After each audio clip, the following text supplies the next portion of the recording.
It's important to have a knowledge of tragic stories to help balance and appreciate the stories with happy endings. Many times you remember the tragedies and bad events in a story because they help to appreciate when something positive finally occurs.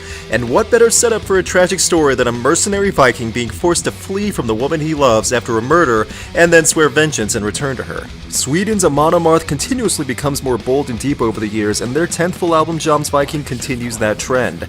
Now releasing their new album and continuing a consistently heavy and dedicated career reaching back to the debut album in 1998, Amon Amarth do not intend on riding to Valhalla just yet. What I love about bands who have a passion for creating stories and a drive in their songs is that their desire to be creative and improve themselves is almost always higher than the standard rock or metal band.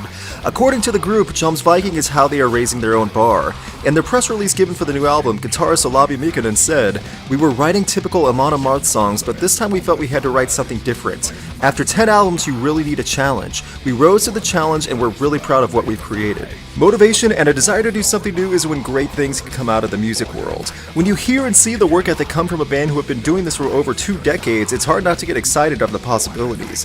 When it comes to Jomsviking, we already know we can expect something melodic and hard-hitting paired with some of the best growling in the metal world. It's the music and voice that perfectly match a battle in 900 AD over vengeance and love.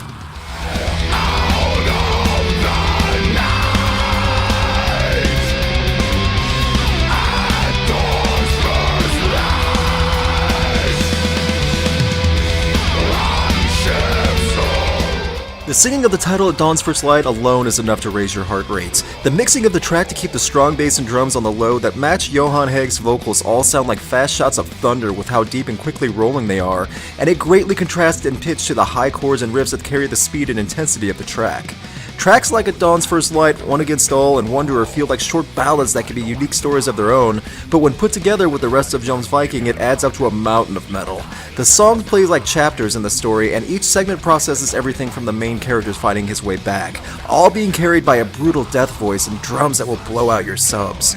In front of the deep pounding and rhythm is a lot of imagery. The story is easily understood and visualized when hearing the metal equivalent of war drums.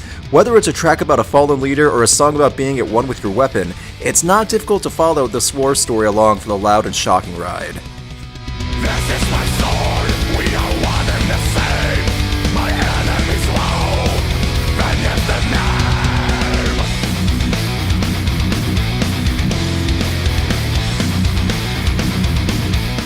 After the halfway point of the album is when both the story and the enjoyment of the music pick up. While the opening of the album is great, the setup takes a while in the next few tracks, but once At Dawn's First Light hits, it's when you realize you are listening to music from musicians who are beyond dedicated to their craft and making every second mean something. The ending tracks, including an amazing duet style with metal veteran Doro Pesch, add the final punch to an album that took its time to deliver a story with its volume. As odd as it sounds, you can easily connect with songs about Viking love and bloody vengeance. Amon Amarth made sure that you are clear on both the story and just how dark they can get.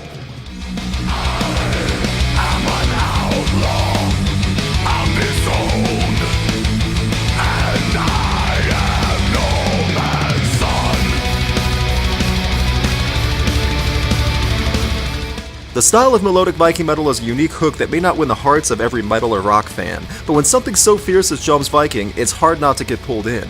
Even putting the story aside, which may be a glorified Viking version of Romeo and Juliet, the growling, guitar sequences, bass, and drum pounding come at such a rush that it's difficult to turn away. Overall, Amon Amarth's 10th album lives up to the legacy they have created and proved once again why Sweden might be the world champions of metal. While you may be playing some parts of the album more than others, it's safe to say that if you are a fan of the bad or the sound, that you will be playing Jomsviking many times.